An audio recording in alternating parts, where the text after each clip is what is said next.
Hello. हाँ अरे का भइल हमर कमाओ के बतिला यार, घरे बैठल बैठल पागल के हाल भइल बा। दू रुपया ना कमेबा त कैसे काम चली बोला। जानते बड़ा पहले अकेले रहला आदमी तो कोनो टेंशन ना रहला, भाई बा छोट, फिर से अब परिवार आ गइल बा तो कुछ चाहिए नु। अगर ना कमेबा तो कैसे परिवार चली बताओ। ऐसा नहीं गइल तब आइए मतलब कि बुझा त एकदम पूरा पूरा मैंने टेंशने में हो गइल बा मन मिजाज यार। बतियावा 2-4 कमो दी तो हम काम करब बुझे। हाँ तो हम तू सेटिंग कर दब तो हम आ जाई। पैसा रुपया के बात नहीं खे। 2-4 कमो दी तो मतलब हाथ सके 2-4 कम दी तो का हो जाई बोला। अरे कम से कम तो नून तेल ई कुल की नहीं नून मसाला काजरी में खाली दिन में फोन से रे वो मतलब बतिया एक बार। अरे भाई काम धंधा के बतिया होता नहीं। पहले फोन रखिए। ठीक बा रख भाई, हम बाद में फोन करते हैं। चलो क्या का जाने का ही हमेशा झोना को ले का बोलो। अच्छा एक बात कही का और उम्मीद बाकी रहो एक बात हम लोग से कह रहे हैं कि लोग हम दिल मत तोड़। अच्छा कोई तो और दिल हम तुर ले बनी क्या तुर दे ना तुम तो ठेला को दुकान पे देखने ना आइले अमृत पे से बिना हम बोल से मेरे के पैसा चल लेते हैं ना अमरूद खेत मन कर देबा। चलो एकर में दिल तुरे के बता दिल तुर ले बनी को हम भी तुरम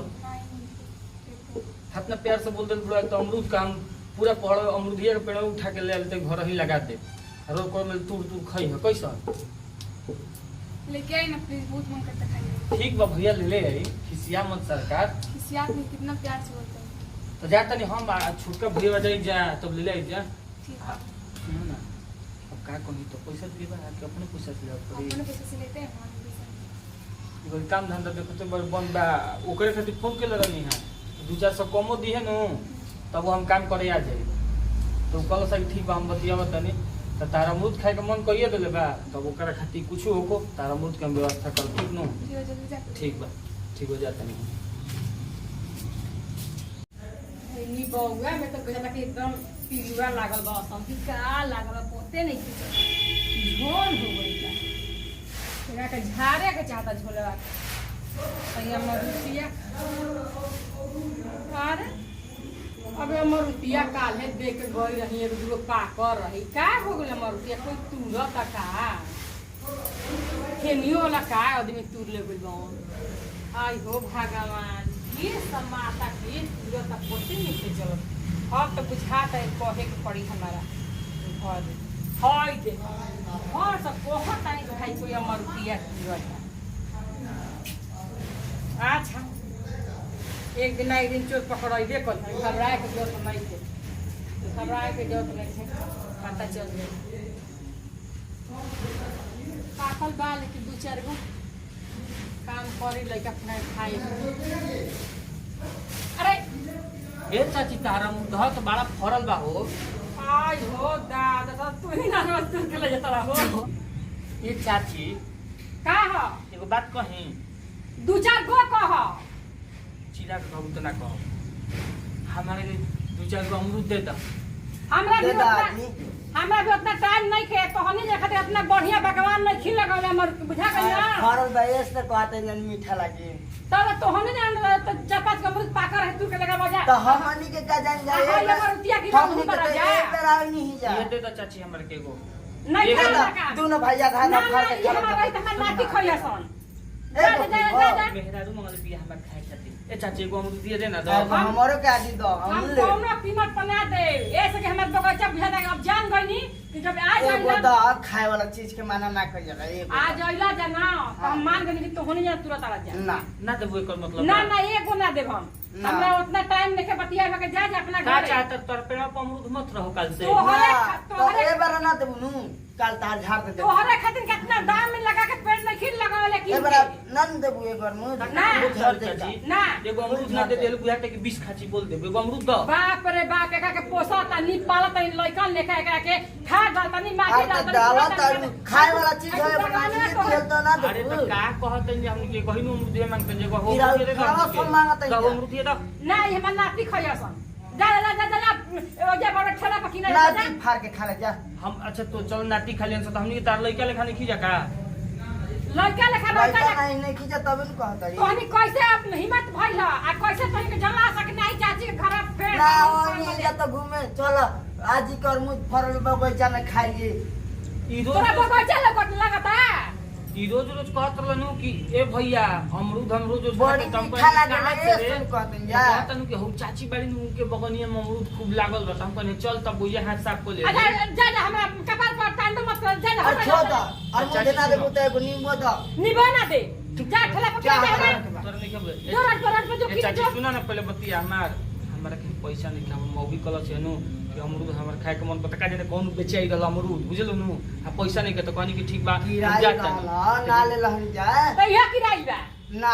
फेवा पर ताजा नु बा कहिया के रखले बा बासी रखल बा हम तिरासी बारंबार कहता नहीं कि हम अपने नाती पुता अपने परिवार खातिर लगोले बहन तू लोग खातिर निकले तू लोग जा जा हमरा का पार पड़ ले तू कब कब बारंबार ना कहे कहते नहीं कि दत पैसा रही तो इती जगह तारा आ होय के तार भइवा पहिले बा हो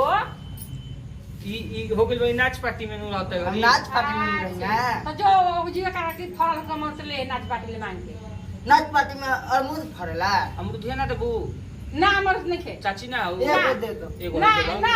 ऐसा चाची बाल लगा तरह के लेकिन हमरा सामान खातिर तो चाची नहीं ना, कुछ जाए तो चलो एगो ना अपना मेरा से तारे दिन का पार मिसवा दे हमरा पुत्र बाई से हमरा पैर मल दियो सन जाए जेल जा हट अब नानी क्या के नानी औरा का जा बखान मत हमरा करो डिस्टर्ब मत करा हमरा झोल झारे के भाई हमरा पेड़ पक देखा झोल लागल बा जा जा जा जा हमार मेहरान में तो एगो चप्पल किनवा देब तो जा हमरा चपल काम नहीं खे जा जेल जा ना दो तू तारा गुणा में चपल तू अपने घोड़ा गुणा के बारे में सोचा ना तारा बुझात नहीं के दो अमरूद दियत ले जे हम अपन मेहरोल ताले एक दिन का पार दबा ए मर्द एकदम भीख मांगे हवा का हो हां हां एक भीख मांगा मिनट जा तारा जनरेशन तो मर्द भी बेशर्म में हम ना देखनी का बेशरम का बनी हम और मुझ ना और मुझ देलु आ बेशरम तो तरम का खाए वाला चीज होता है ना का कहे खाली हंसेलु तू तो देखा के देख त बाहर रुपया लख मुंह मनल में हां हमरा हंसी हां सुकता तारी बुझा तक हम लवांडा वांडा है ये लौंडा लख लगते बड़े ते एक डांस निकुन देख ले हमरा के भर माज मत दुनो जना जा जाई गेले ना एक ना, जा, एक जा। और मुंह दे दे दो तू गलती आके फंसा रही एक और मुंह दे दो देख लो का उठले चैला उठले बानी हम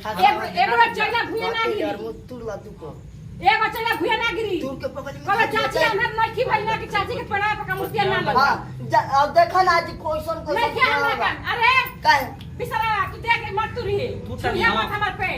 अक्षय फोड़ देना ताकि रखी ना। लेन में होइले धोइले मत छुइए तू आई लखबा का कर रखी लटिया में से आसियान में से मत छुइए देखा ना जी हो देखा पपी हिटा अरे को पूरा काला फोन हम तक पप्पी सवा हाँ। अरे तू हो रे का बोले बाबू हम का बोल ना हो का नी बउआ देख नी बउआ ना देखी चल भाग भाग जल्दी हमें ना तो नी बउ खाएंगे और तो हम नी बउआ अरे बोल लेतनी तोरा मरू तक काम बड़ू है हम तू ले बनी हम का कर ले मन में खा तुले ताई हां नी तू ले बन जा खाए वाला चीज है तो खाए वाला के मना ना करो राम खाई राम के। यानी कि दूना के कावना कुल खानदार कहा से एकदम बेसर में यानी के भइल बड़ा सन हम आज बड़ी काठमांडू जिला ले बिना और मुंह खोले मारम ना तू नहीं मन तो मेहरान को मने करता खाए के धर ले जो इनु बात बिल्दा का तारा मुंह तू ले बनी ये अब तो तड़ू अब वही घर राइस से आज तो चल करती जानू सुना कल आज के बाद आज के बाद तारा बगीचा में ना जा कान धर कान धर हम ना जान कि ओसन बारू तू और मुंह खाती बोलबू बाप नहीं तारा बाबू बगीचा है तारा दादा के बगीचा है जा 500 पेड़ देखल बनी जा 500 जा भीख मांगे जा एक मरुद खरीद के आता है ए आजी देबू ना ए दादी देबू ना अभी का लेला के बाद में इनका दुख बिसर गई हां आ तारन के पर लोग जब हमारे दरवाजे पे ता चाम छाले पीठी पके मार के आवो हम से नहीं जनता रे का हो भैया हमनी के खूब चटक मटक खाए के मन करता नु हां 4 दिन से तो भौजी खियावत नहीं खी ना क्यों लेकिन वो अमरूद मंगले रहे उनका अमरूद देव जानू हां तो हमनी के खियाई हां ठीक बा तो जो बोले दे पहले देख का सुनता रहो ए आवते तारा में कोई हमारा आदत खराब लागेला का हो ये हो गई कि खाली बोलना तो ना सुने तू तारा अमरूद खाए के मन करता ला अमरूद खा लो लेकिन आज हमनी के झोलदार सब्जी बना के खियाई खाना बना के खियाई चोटिया बढ़िया से घी में लगा के खियाई ह आ नरम पराठा बना दी है भौजी कुछ कहल चाहता है अच्छा इहो के रहन का हां तो चाची बड़ी बहुत मेहनत बढ़िया के लिए दे बन देली जा है। हूं रोज किन ना लेनी है का मांग के लेनी है अरे गौरे हिया देखे किराई रहे देखे के से बा देखे के बा शुद्ध पेड़ पर के शुद्ध चीज खेबू कबो बीमार ना पड़बू हां कोनो चोरी करके नहीं जा मांग के ले बन जा मांगल कोनो गुनाह चीज ना हो अपन केहू के बगीचा पे बाग अपन मांग लेलू दिहलस त ठीक बना दे तबो ठीक बा लेकिन देली है चाची लेकिन हाँ। बहुत माने का कहियो दिमाग के दही बना देली है हमर ठीक गलती क के देला तो तन जा सर दे तू अपन अमरूद खा लिहा त हर इच्छा हम पूरा कर देनी तू हमनी का झोलदार सब्जी बने है तनी घी आ तनी बढ़िया बनाई परोठा बना के खियई और रोज तेल ले छौके अरे। बड़ा घी ले छौक दिला अब बिया डलाई ना धनवा के बिया डलाइल ह सब हो गइल बा हो गेल बनू हां तो हो जो दान 5 बीघा बा हां त 5 बीघा हवा अब आर कौन करे के रह गइल खाली आरो पानी के देखे के रह गइल तो कर करवा दिए ठीक नु ठीक बा करवा चल, दे हम चलो खाना बनल पड़नो हाँ। चलो चलो नमस्कार प्रणाम हम खुशी पांडे पूरे भोजपुरी समाज में गोड़ लागत है जी भैया नमस्कार प्रणाम हम विशाल दुबे पूरा भोजपुरी समाज के हम गोड़ छू के गोड़ लगतनी आज ये बात लगी तनी हमर मेहरारू के अमरूद खाए के मन केला सा तो चाची के यहाँ गईनी है चाची तो अमरूद देली है लेकिन दिमाग के दही बना देली है और रो सबसे ये कम कि जान बा तो जहान बा आ परिवार खुश बा तो जान जी कि सब खुश बा तेरा सबसे ये बा कि सबके अपन इच्छा जितना मतलब श्रद्धा होके जितना शक्ति बा उतना अपना परिवार खातिर करे के चाहिए अगर ये वीडियो अच्छा लगी तो सब शेयर करिए लाइक करिए और कमेंट करके बताइए जाए कि सबके वीडियो कैसा लगल अगर भोजपुरिया माटी के सब्सक्राइब नहीं करें तो सब्सक्राइब करी और जो घंटिया होखल न भैया वो जरूर दबा दे ताकि कोनो हम वीडियो छोड़म तो सब कहें का नोटिफिकेशन चल जाई तो यही से दी विदाई अगला वीडियो में फिर से मिलल जाई जय हिंद जय भारत जय भोजपुरिया समाज।